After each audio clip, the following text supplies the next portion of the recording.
Bonjour à tous, pendant un an je vais vous présenter un film par jour, soit 365 films dans l'année. Aujourd'hui on est au 14e film, Erin Brockovich.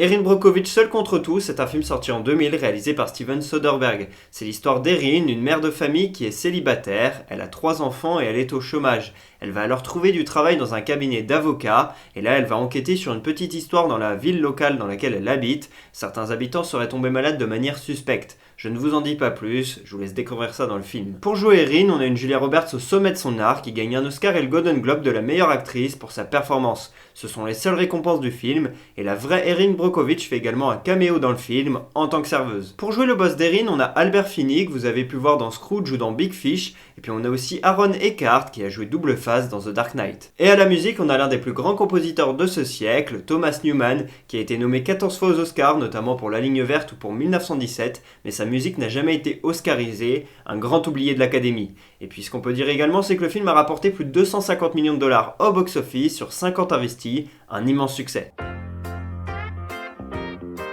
Si je vous parle de ce film aujourd'hui, c'est parce que l'on fête les 61 ans de Steven Soderbergh, le réalisateur de ce film. Il s'est fait connaître à la fin des années 80 pour son film Sexe, mensonges et vidéo, son tout premier qui lui a permis de gagner la Palme d'Or à Cannes à seulement 23 ans. C'est un record de précocité depuis Louis Malle dans les années 50. Dans les années 90, il est réputé pour son travail sur des films indépendants et en 2001, il réalise l'exploit d'être nommé à 2 reprises à l'Oscar du meilleur réalisateur, une fois pour ce film Erin Brockovich et une fois pour le film choral Traffic avec Michael Douglas qui lui permet d'obtenir la récompense. Et pour info, être nommé 2 fois à l'Oscar du meilleur réalisateur la même année, seul Michael Curtiz l'avait réalisé en 1939. C'est vous dire un petit peu la taille de l'exploit. Mais Soderbergh, si vous le connaissez, je pense que c'est surtout grâce à la saga Oceans avec George Clooney et Matt Damon notamment. Moi j'aime beaucoup son travail sur Magic Mike, un film sur basket, tout comme High Flying Bird qui parle du même sujet. Et High Flying Bird d'ailleurs, il a été filmé à l'iPhone. C'est quelque chose qu'il a tenté à la fin des années 2010, notamment aussi sur le film Paranoia. Et c'est voilà, quelque chose d'assez innovant et qui marche plutôt bien. Donc Soderbergh, c'est un réalisateur important parce qu'il prône un cinéma indépendant et qui tente des choses avec des styles de caméra et des prises de vue différentes de ce qu'on peut voir ailleurs au cinéma.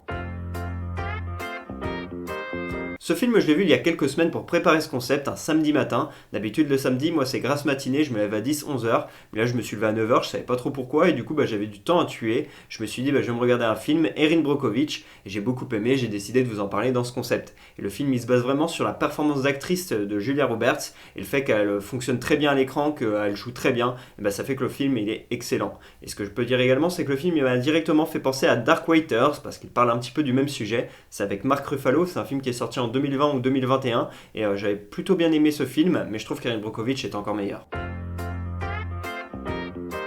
Je mets un 16 sur 20 à ce film, et si je ne mets pas plus, c'est parce que certains moments il y a quelques longueurs, et puis également je trouve qu'on ne voit pas assez les victimes des maladies à l'écran, et ça aurait pu ajouter un petit peu d'émotion, et je trouve que ça en manque un peu. Par contre, la performance de Julia Roberts est excellente, j'aime bien les quelques petites pointes d'humour qu'il y a entre Ed Masry, son patron, et elle, et puis on est à fond dans l'histoire, on a envie de savoir ce qui se passe jusqu'au bout. La fin est très bonne, elle m'a mis pas une petite larme aux yeux, mais voilà, j'avais un peu d'émotion à la fin, mais il en manquait un petit peu pour me faire pleurer. Je pense que c'est justement ça que j'attendais, et finalement ça n'est pas arrivé, donc c'est pour ça que je mets que 16 entre guillemets, même si j'ai trouvé le film excellent. Et puis ce que j'aime beaucoup, c'est que la vraie Erin Brockovich a déclaré que le film était vrai à 98-99%, et ça j'aime beaucoup parce qu'on n'est plus dans la fiction, mais presque dans un documentaire au final, et ça j'aime vraiment parce qu'on est à fond derrière elle et à fond dans l'histoire.